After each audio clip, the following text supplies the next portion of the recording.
Welcome back to the Mother Gaia Birthing podcast, where we explore all aspects of birth, motherhood, and the incredible journeys that women go through. I'm Katie, and today's episode is both deeply moving and incredibly important. In this episode, I sit down with Daisy from Australia, who courageously opens up about her experience with TFMR, which is a termination for medical reasons. This is a profoundly sad and sensitive story, but it's a conversation that we believe needs to be heard, as it's a topic that isn't discussed enough in our communities. Before we dive into her story, Daisy begins with a heartfelt acknowledgement of the Aboriginal peoples of the land where she resides, honouring their connection to country and the generations of custodianship that continues today. This episode is about creating space for important conversations and bringing light into experiences that often remain in the shadows. So, without further ado, let's listen to Daisy's powerful story. So I'd like to acknowledge the traditional custodians of the land on which I'm recording today, the Awabakal people, and pay respects to elders past, present and future. Lovely, thank you. So I kind of, like I said, I had a little look over your Instagram page and what have you. So do you want to start off by telling me like how many children that you've got and sort of like where your story starts and things like that? Yeah, of course. So that's always a tricky question. How many children do you have? When talking to people like with stillbirth or people that have lost children, it is a really hard question to bridge. You sort of answer with, oh, 2, and then you feel a bit guilty about not recognizing the lost child. So I acknowledge I have 3 children. 2 are here with us and 1 is looking down over us. I've got a 9-year-old, a 10-month-old, and then our little Joseph, who was born sleeping. So is it Joseph's story that you were wanting to share with us? Yeah, I think he had quite a unique story, and like I like to share the information about that. It is quite rare, so yeah, it's a bit interesting as well. Yeah. It's a juicy one. Oh, okay. So how did that start then? I'm going to assume we're going to go right back to like when you first found out you were pregnant and things like that. So how did that all come about? Yeah, so we weren't actually planning for a baby, and then we found out that I was pregnant. The taste of alcohol, that's how I always know. All 3 of them, alcohol becomes revolting. So I had that familiar feeling. I thought, oh, that's can't be. Took a test and it was positive. And I was very nervous to tell my partner just because we weren't planning, we weren't expecting this. And then the hormone levels were really low, so we were sort of told, like, don't expect anything, it's likely that you're going to have a miscarriage. The doctor sort of refused to send off our paperwork to hospital to get everything organised. That's okay, like, it is what it is, like, we weren't planning for this, so it's okay. We really, really wanted the baby, though. We really, really wanted him here with us. And, like, the 12-week scan, like, still hadn't had a miscarriage. Everything was still okay. So we went in for the scan and everything was looking great, normal. And then there was that pause with the ultrasound technician. I'll just go and get a doctor. I'll be back. And anyone who's been in that situation can resonate that pit in your stomach. You'll all of a sudden think, what's wrong, what's happened? Yeah. We'd seen the heartbeat, we knew it was a heartbeat, we knew he was still in there and okay. And that's where it all started. So it was noted that he had a right-sided stomach, which to us we were like, I don't know, your stomach's somewhere in the middle, isn't it? Like, it's on your left, so I don't know. Yeah. Don't really know where it is. Yeah. And that was a big red flag. So we started prompting questions and they said it's likely that he will have severe heart defect with this right-sided stomach. And we're like, okay, well, Like, is he okay though? And they're like, yeah, he's absolutely fine. Like, we'll just do some more investigation. It'll be all right. Like, don't stress, don't worry. And so we took that as a green light. All right, let's go shopping. Or capsules, clothes, like looking at prams, things like that, to really get us set up and just waiting for those next appointments. So they booked in another ultrasound a bit later. I think it was 16 weeks, where they're going to do a more in-depth scan because he will be a little bit bigger. You can see a little bit more. Yeah. So at that 16-week scan, they sort of looked at each other and everyone went silent. There was a whole series of heart defects, so many, and other anomalies within the organs as well. So then and there, they sort of said, well, here's your options. You can continue to investigate and progress with the pregnancy. You're looking at multiple surgeries, multiple long stays in hospital, a very short life for him as well, that's going to be filled with medications, a low quality of life. They said that he would likely die at about 35. So either way, we're sort of going to outlive him. And the other option was to terminate then and there, or whenever we chose. So we still chose to go ahead and investigate. Every appointment that we went to, we sort of thought, oh, this will be it. They'll tell us that everything's okay. Like, oh, it was all a big mistake. Everything's all right. So we continued to go to specialists, sort of ultrasounds every week. We went through an amniocentesis procedure. I'm not sure if you're familiar with an amnio. Yeah, I am, but if you don't mind explaining how that was for you, that would be really good. Yeah, so an amniocentesis is when they go in through the uterus, like through your belly, take a sample of the fluid around baby and test for any anomalies, like there could be chromosomal defects. You can test for Down syndrome with that one. Is a really common one that they do if you're high risk there. So our amnio came back perfectly fine. Absolutely no genetic defects. He's looking good. Found out he was a little boy, which was really exciting. And yeah, so we kept continuing. We were like, well, there's no genetic defects. Like, surely it can't be that serious. It can't be that bad. Yeah. When we got to the surgeon, so we sort of progressed along, and the next stage was to have a visit with the surgeon and have an ultrasound with the surgeon to see what surgery options were for us. So we met with the surgeon, and he briefly explained that we would be looking at a surgery when baby was a few hours old, a surgery when baby was a few months old, and then a surgery when baby was a few years old to give him the best chance of life. And that's not easy And to what hear. those No, the thought of him being sort of taken away and popped into hospital for a major surgery, all open heart surgeries as well, so not little sort of keyhole procedures, open heart surgery with months of recovery time. And then the risk of infection as well, like being in a hospital, you don't want to be there. That's where the sick people are.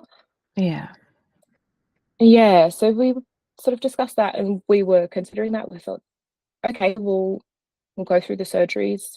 We're going to have a sickly child, but we'll make it work. It'll be okay. I won't go back to work. I'll just look after him.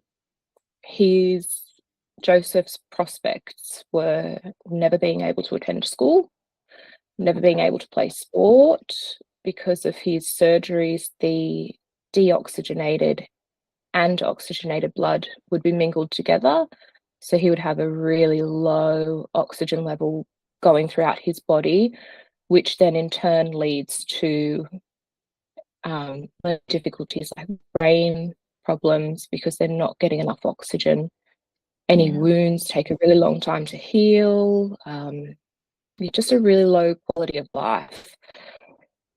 And we still thought, well, you know, like you hear those miracle stories, you hear those people, and like they're told they're never going to walk again, and they walk. We thought, we'll go through it, and you know, like we'll have the one that will defy all of those odds. And so we met with the surgeon and we went through all of the scans.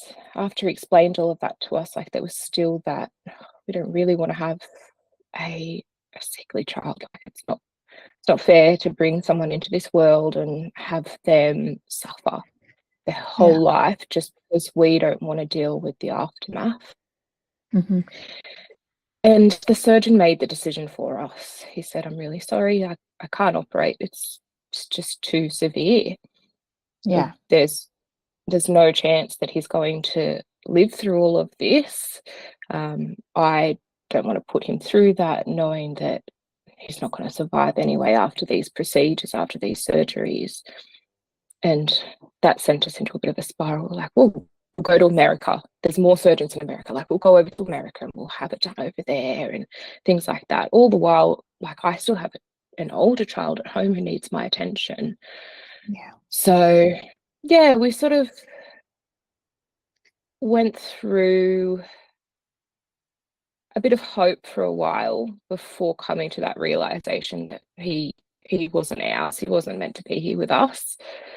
So we went back to our local hospital. We sort of discussed where do we go from here? And they said again, like, you can terminate any time that you choose. Yeah. Or you can go to term and we'll offer palliative care. Okay. And to me, that was a really hard decision to make, to just want to meet them and hold them and sort of see those sweet little baby coos and see their eyes open for the first time. It's such a magical feeling. And then on the flip side, I struggle with pregnancy and I didn't want to go that extra time knowing that the outcome was still going to be the same. There was no way he was coming home with us. So ultimately we decided to terminate. And it's called a termination for medical reasons, or TFMR. And in Australia, about 3,000 births each year are due to TFMR, but it is really hard to find information and get accurate statistics. Yeah. So at this stage, we're about 18 weeks along in pregnancy.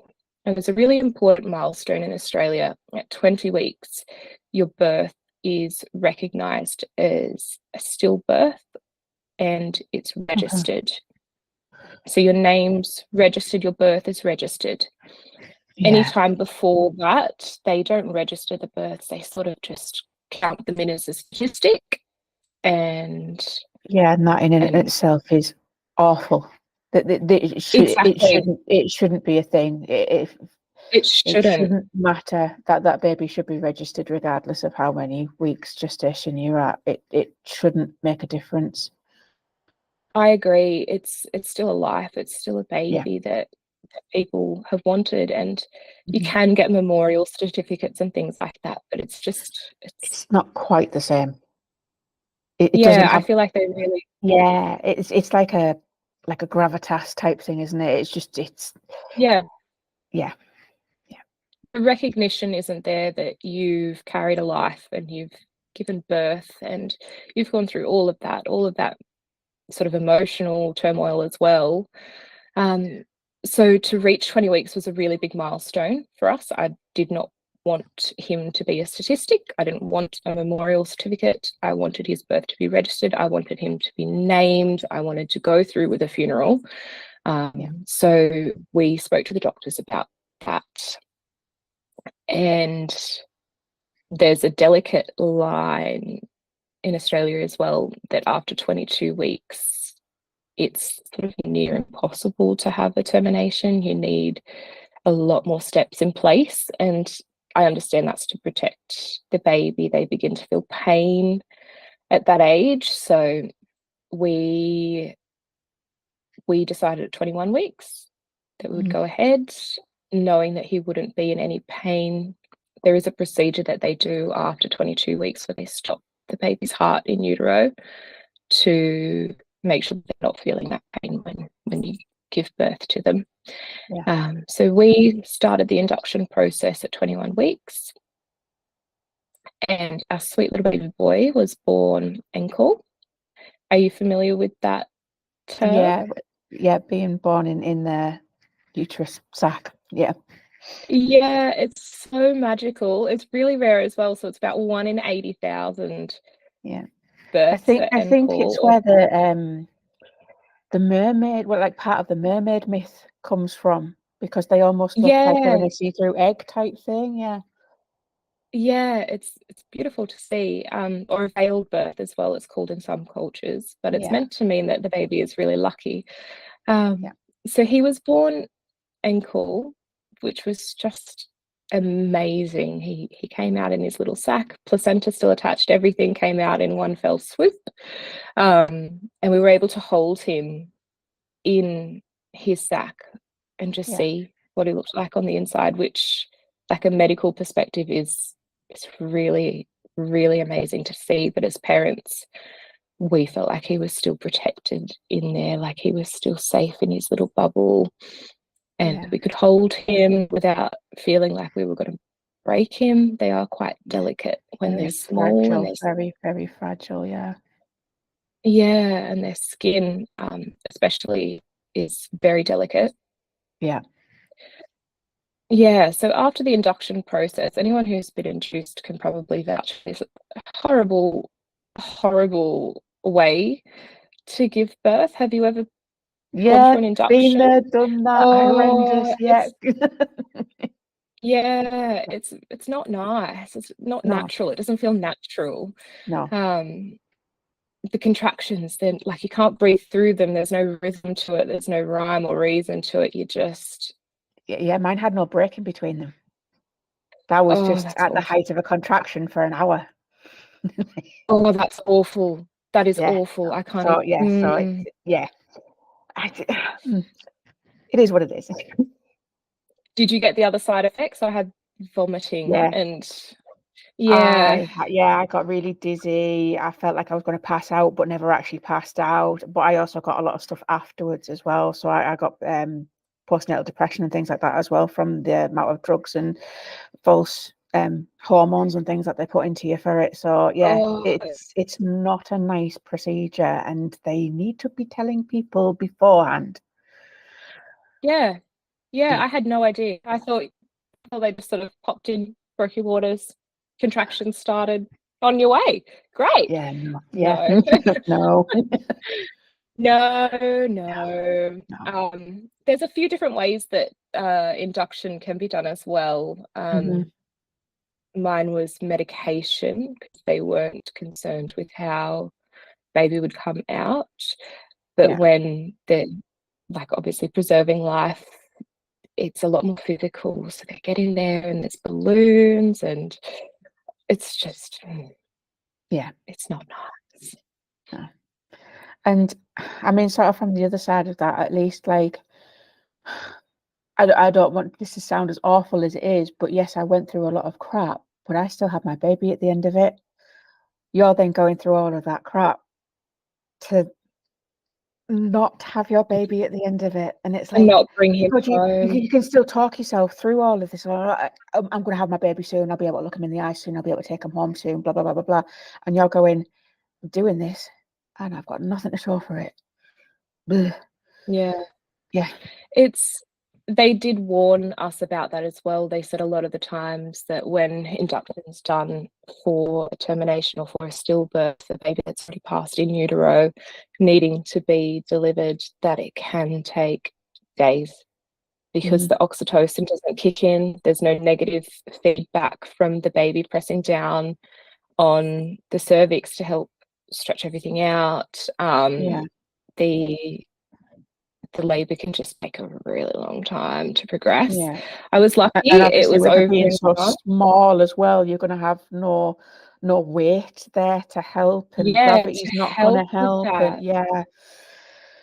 That's it. And I'm a huge believer in letting gravity do its job. The most Hmm. natural way to give birth, I think, is like standing up on all fours. Let Yep. nature do what it needs to do. Keep moving around. I was lucky it only lasted 11 hours. So we got through it. But to have him come out in such a, only my first one was like 36 or something, so oh, well, fair enough. lovely. Lovely after that. And number 3 was, he was weeks as well. So, yeah. I think they're meant to get quicker as you go along, but that wasn't the case for me. Yeah. To have him come out in such a special way was really wholesome. It was just a nice way to say goodbye to him. The following morning, I was able to break the waters myself, which, like, I am quite spiritual. I just found that a really nice healing ritual, I guess, to do, like to sit down with my husband and break the waters ourselves, cut the cords ourselves, and not have that rush and sort of panic of the new baby. They've got to take him, they've got to do the test, things like that. It was on our terms, it was our pace.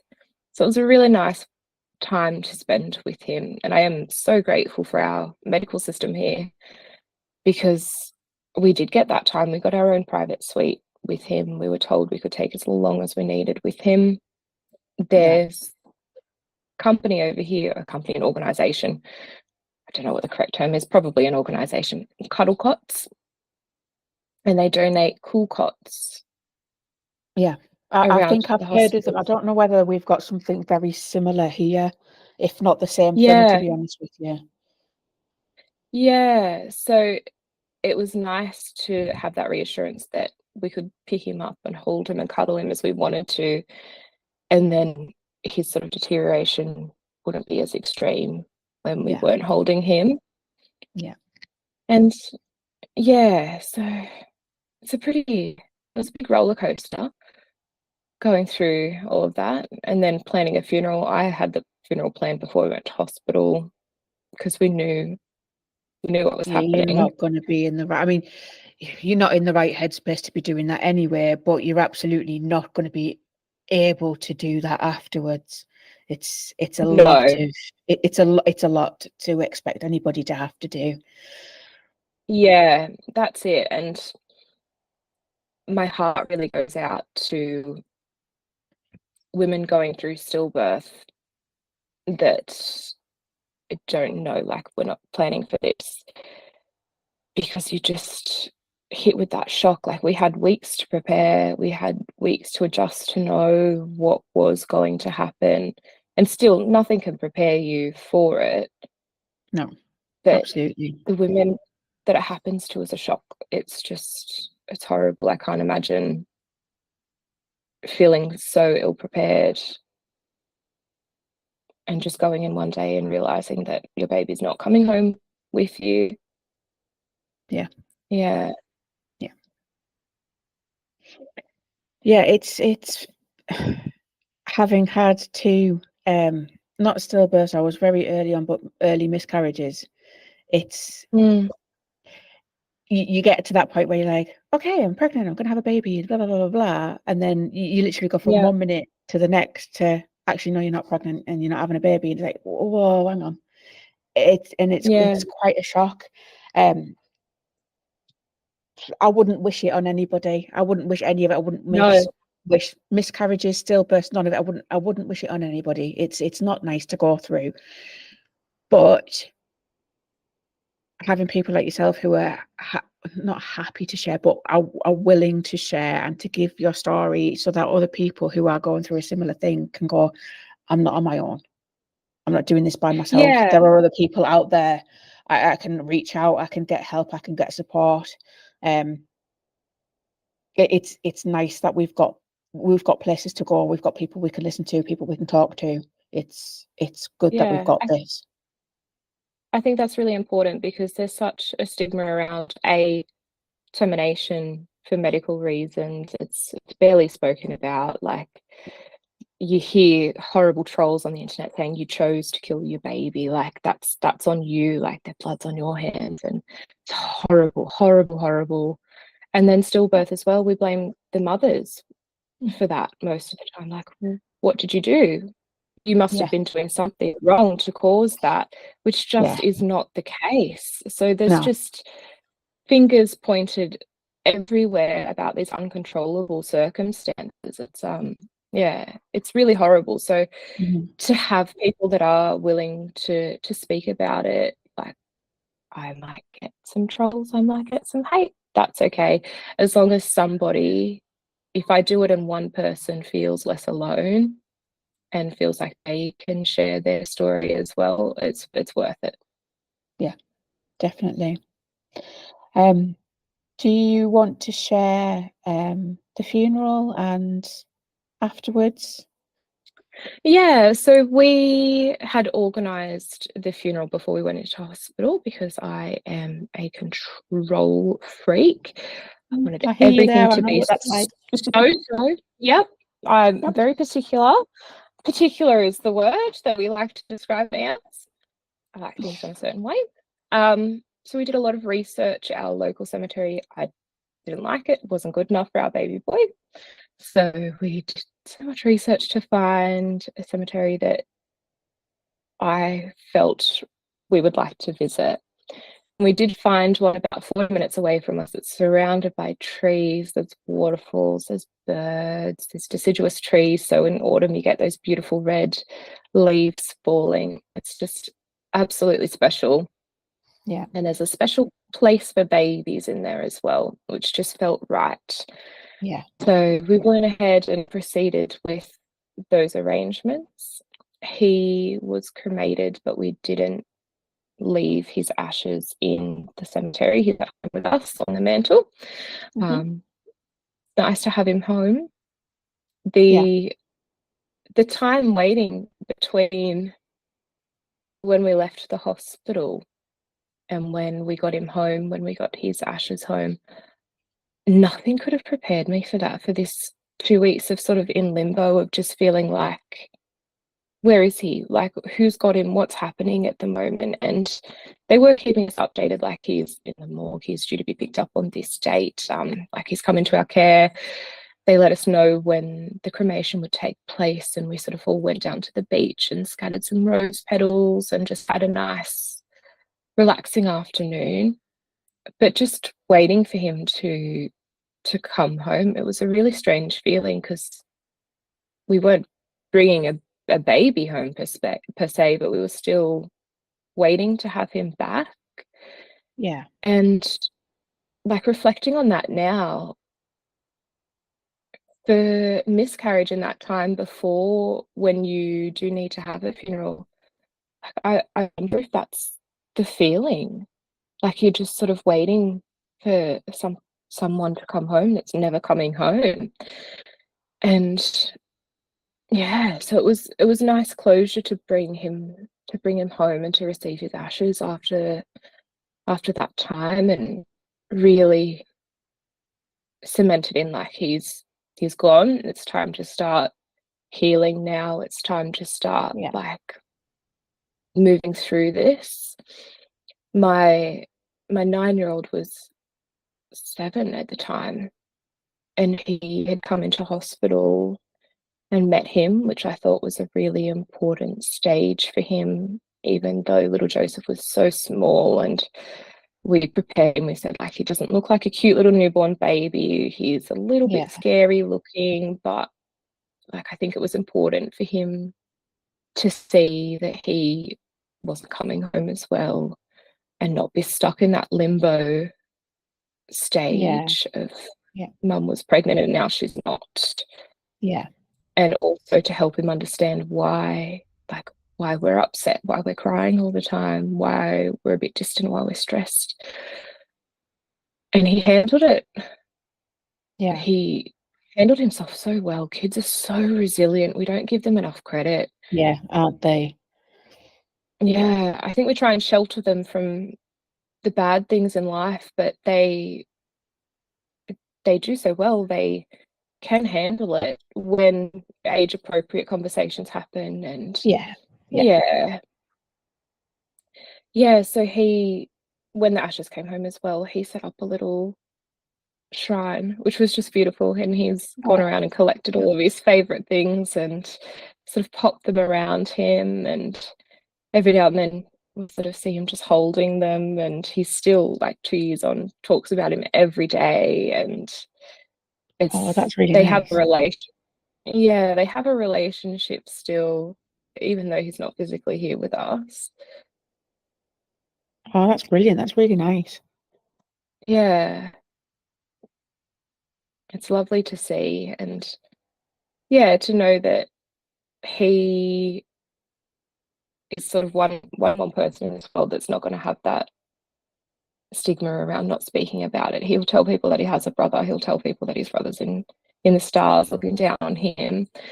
And so I feel like if he comes across someone later in life, he'll be that sounding board. He'll be that voice and that shoulder to lean on. Yeah. Oh, that's wonderful. That's absolutely amazing. Yeah. So this was 2 years ago, did you say? About 2 2 years years ago? ago. Yeah. Joseph was born in June in 2022. And I'd just like to take a minute right now in remembrance of Joseph.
As we wrap up today's deeply important conversation, I want to extend my heartfelt thanks to Daisy for bravely sharing her and Joseph's story with us. Her openness in talking about TFMR is a powerful reminder that these stories need to be heard. You can follow Daisy and learn more about Joseph's journey on her Instagram page, Joseph in June. I've linked it in the show notes. For those of you who want to dive deeper into this conversation, we've recorded an extended episode that's available exclusively in my membership at Buy Me a Coffee. Your support there allows us to keep sharing these important stories and building a community of understanding.